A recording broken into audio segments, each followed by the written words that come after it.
शीना? क्या हुआ? श्रेया, क्या हुआ मम्मी को?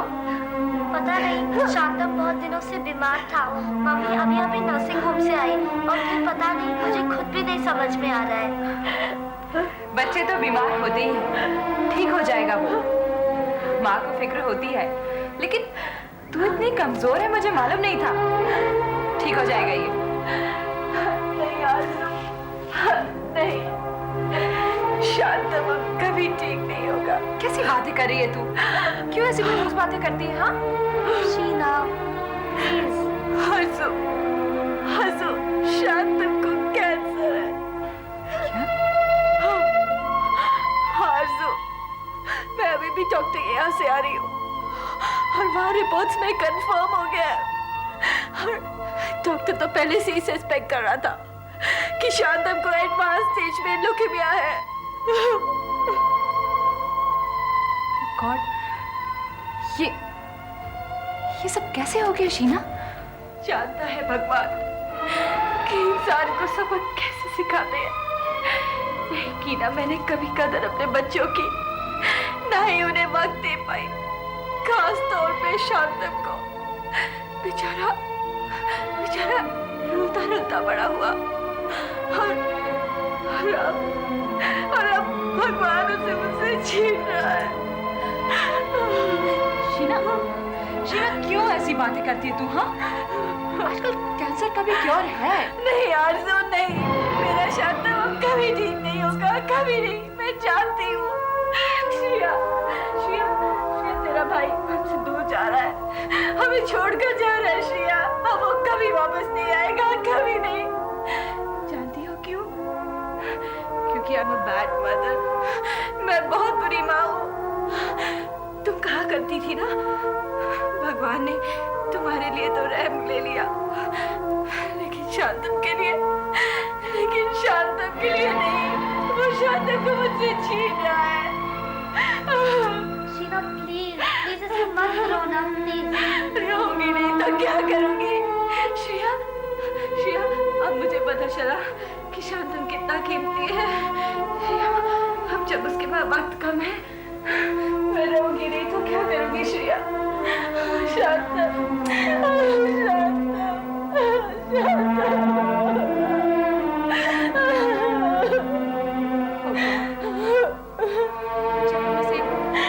शीना ही तो सुखी थी और उसके साथ भी तूने ये सब।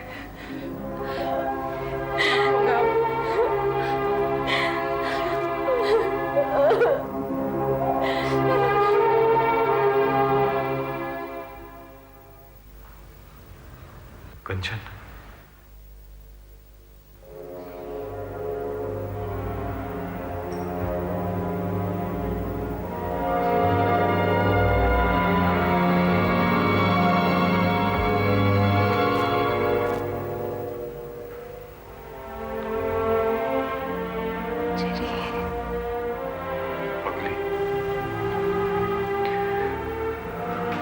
अब समझ आई जो मैं तुमसे कहता था, जब मैंने तुमसे कहा था कि अपने आप को सरेंडर कर दो, तो उस वक्त क्यों नहीं किया था? उस वक्त अगर किया होता तो आज तुम यहां नहीं होती। पता है, बहुत देर से समझ आई ये बात। कान पकड़ती हूँ। तुम कैसी हो यहाँ? यहाँ तुमको बहुत तकलीफ होती होगी ना, यहाँ इस पिंजरे में? नहीं है। हाँ, होती है बहुत तकलीफ। सोचने का बहुत ज्यादा वक्त मिलता है यहाँ। अपनी सारी पिछली जिंदगी आंखों के सामने से गुजरती है।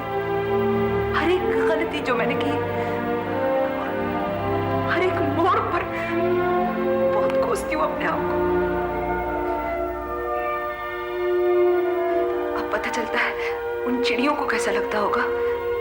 उनकी तो बेचारी की गलती भी नहीं होती, फिर भी इंसान की खुशी की वजह से उन्हें पिंजरे में रहना पड़ता है। उन्होंने वही गलती की होगी जो तुमने की थी। इंसान के जाल में फंसने की। कंचन, इंसान में अगर भगवान है तो हैवान भी है, और हैवान उसी इंसान पर हावी हो जाता है जो जाल फैलाकर बैठा रहता है। अब तुम्हारे बल्ले में तो हैवान ही पड़ा था।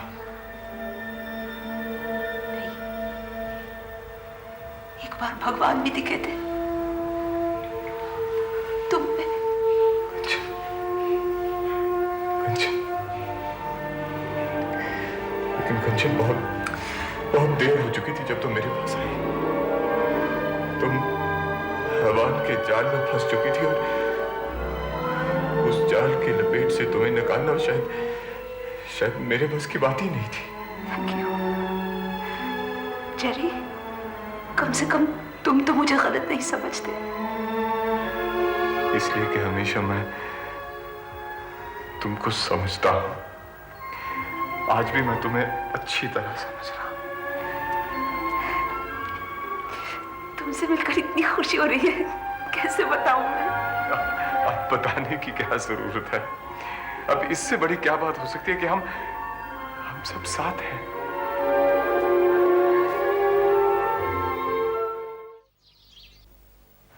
अशोक सहगल, ओ अशोक सहगल, अशोक।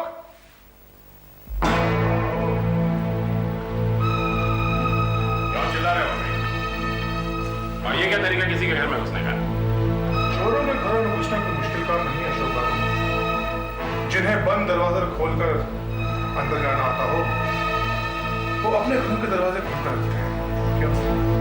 देखो भाभी, आजकल तुम्हारी काफी बदतमीजियां बर्दाश्त करता आया हूं मैं, लेकिन मजाक की एक हद होती है, समझे? मजाक तो तुम्हारी जिंदगी से खत्म हो चुका है अशोक बाबू।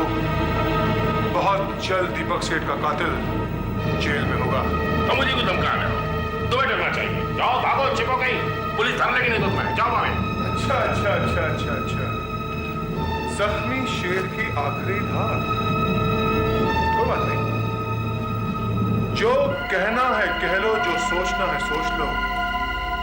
वक्त तुम्हारे पास बहुत कम है। मेरे पास सबूत है कि जिस रात दीपक सेठ का कत्ल हुआ, उस शाम तुम फ्लाइट पकड़कर गोवा गए थे। क्या ये? सबूत की कॉपीज ओरिजिनल मेरे पास है। और यही नहीं, वो नर्सिंग होम, हाँ, वो नर्सिंग होम में जो तुम गए थे, और तुमने क्या नाम लिखा था वहां? जानी नाम था वो, हाँ, प्रमोद पांडे। वो नाम तुमने ठीक उस तरह साइन किया था जिस तरह तुम अशोक सहगल साइन करते हो।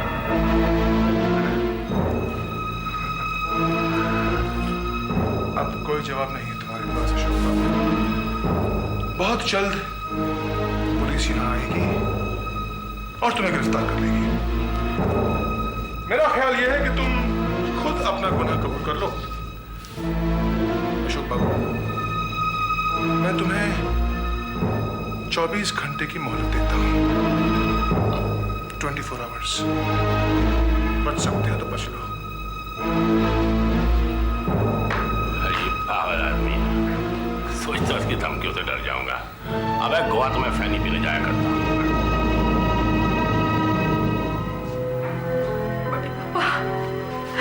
बड़े पापा,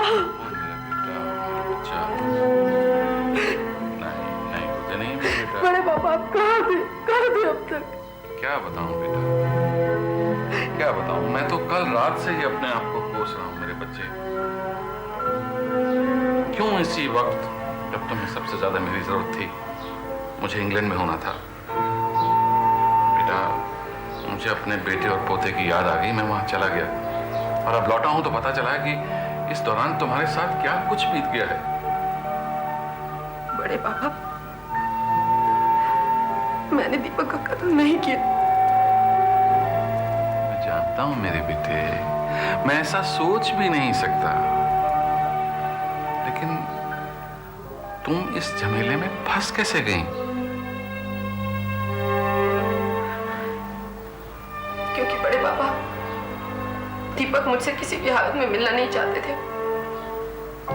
उन्होंने दम तोड़ने तक भी मेरा इंतजार नहीं किया। जब मैं वहां पहुंची वो जा चुके थे। बस मेरे हाथों में उनका खून छूट गया था।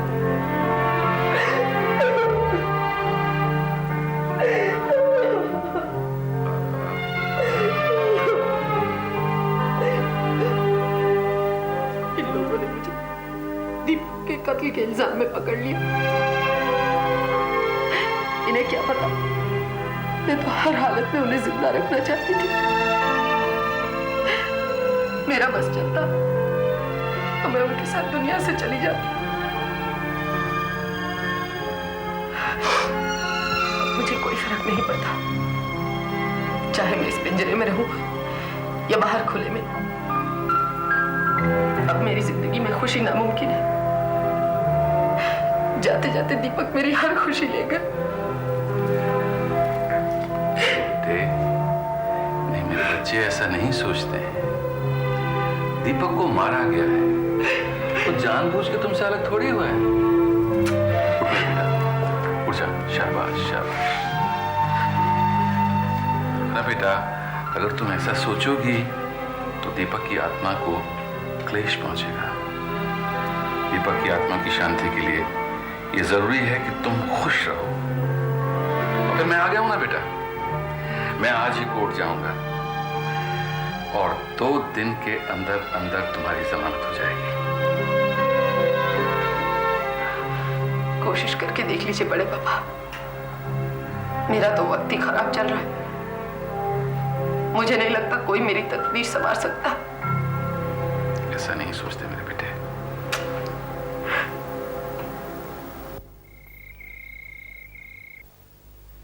मजीठिया साहब, आपकी बात बिल्कुल सही है। मैं इस केस के साथ शुरू से जुड़ा, लेकिन सिर्फ एक ही बात पर आकर तारा सहगल की बेल रुक जाती है, हमेशा। जब तक देवयानी सेठ अपना लगाया हुआ इल्जाम वापस नहीं ले लेती, हम कुछ नहीं कर सकते। वरना ऐसे केस में बेल पर छोड़ना कौन सी बड़ी बात है। हाँ ओपी, लेकिन देवयानी अभी बच्ची है, अभी 21 साल की भी नहीं हुई। इस मुद्दे पर उसका कुछ कहना। मजीठिया साहब, इससे कुछ फर्क नहीं पड़ेगा। इसके अलावा कानून के मुताबिक दीपक जी का कोई रिश्तेदार नहीं है। उनकी बीवी है अनीता सेठ, और कानून की निगाह में अनीता सेठ और दीपक सेठ कई सालों से अलग अलग रह रहे हैं।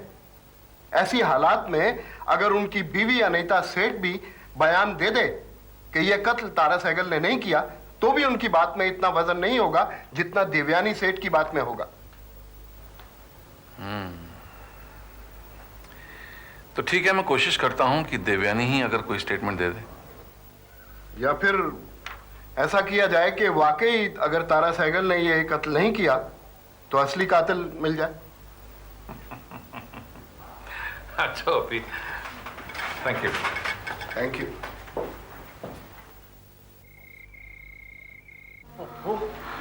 पोपो बेटा, देखो तुम अभी बहुत जल्दी ठीक हो जाएगा।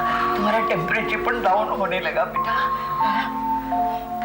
ओ गॉड, मेरे पोपो को जल्दी ठीक कर दो। इसने ऐसा कौन सा गलती किया जो तुम उसको इतना पनिशमेंट देता है? देखो ना, इसका टेम्परेचर तो बढ़ता ही जाता है, कम ही नहीं होता है। पोपो बेटा, नहीं नहीं, सोने का नहीं बेटा। देखो, ले ले, ये पानी पियो। उठो बेटा, उठो बेटा। इतना टेम्परेचर में सोएगा ना तो थोड़ा गड़बड़ हो जाएगा। ये लो, ये लो, पानी पियो। आंटी, तारा कहाँ है आंटी? तारा नहीं आई आंटी?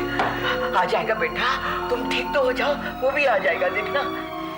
आंटी, आंटी, पहले तो सिर्फ लोग ही तारा के पीछे पड़े थे, अब तो तकदीर भी तारा के पीछे पड़ गई है। वो उसको ढकेल के बाहर ले जा रही है आंटी, यहाँ उस बेचारे को नहीं पहुंचना चाहिए था। मैं मानती हूँ पोपो, लेकिन जब गॉड ही उसके साथ में ऐसा करता है तो हम लोग क्या कर सकता है? देखो ना, तारा का तकदीर का सामना करके अपना क्या हाल बना दिया है। ये सब अपन लोगों का हाथ में नहीं है। हम कुछ नहीं कर सकता पोपो, कुछ नहीं कर सकता। लेकिन आंटी, तारा के बारे में तो सोचो, उसका तो कोई कसूर भी नहीं है।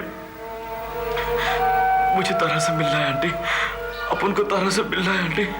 तुम ठीक हो जाओ पोपो, हम खुद तुमको तारा के पास में ले जाएगा। सच बोलता है। नहीं आंटी, अभी अब ठीक नहीं हो सकता है। जब तक तारा से नहीं मिलेगा अपन ठीक कैसे होएगा? पोपो बेटा, ऐसा हालत में हम तुमको कैसे तारा के पास में ले जा सकता है? देखो, हम तुमको प्रॉमिस करता है, हम खुद तुम्हारे बदले में जाके तारा को मिल के आएगा। सच्ची। God promise? गॉड प्रॉमिस बेटा। फिर आप अब भी जाओ आंटी, अब भी जाओ। अरे बेटा, अब भी कैसा जाएगा? देखो ना, अभी तो आधा रात हो गया है। कल सुबह में पहला थिंग हम करेगा, तारा को जाके मिलेगा। तुम आओ, तुम नीचे आके सो, संभल के। आप जाएगा ना कल सुबह आंटी? आई प्रॉमिस बेटा, आई प्रॉमिस।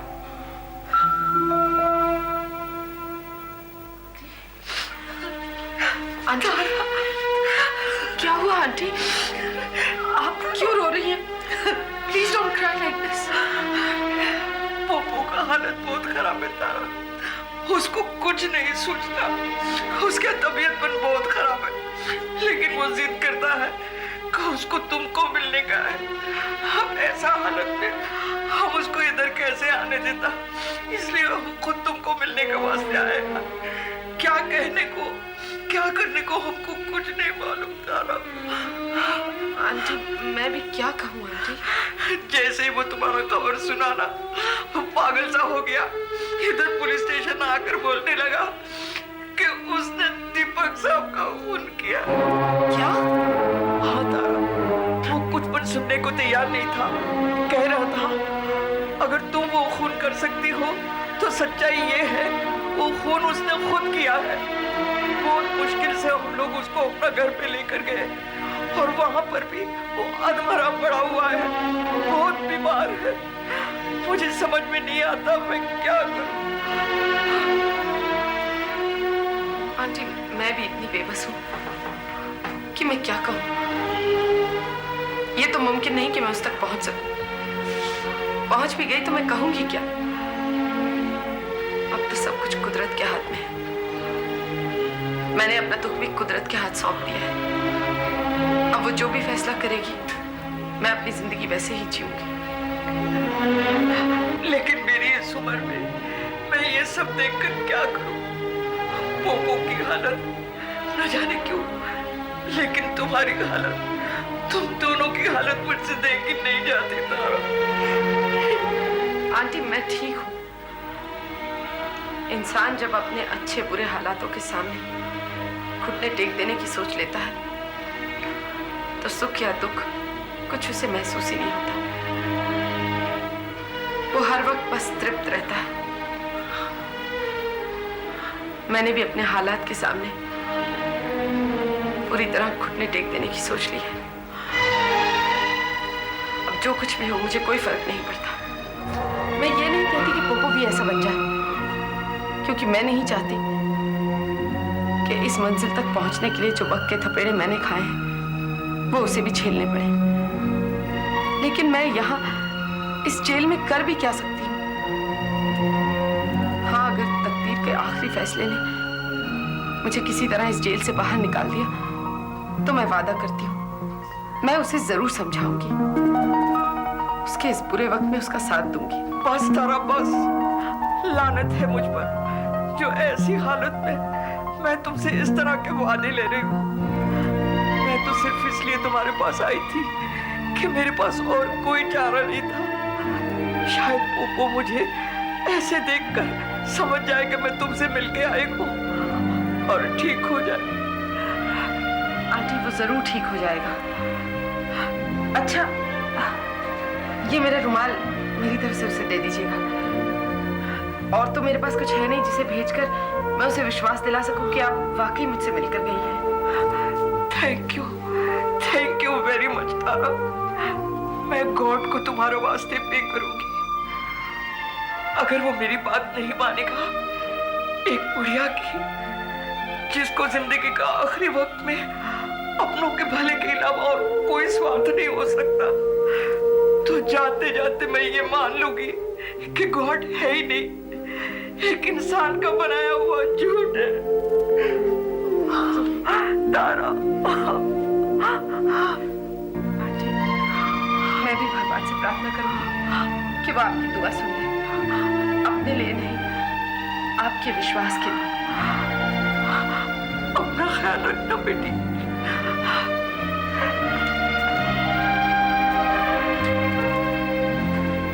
आंटी, आप कितनी अच्छी हैं।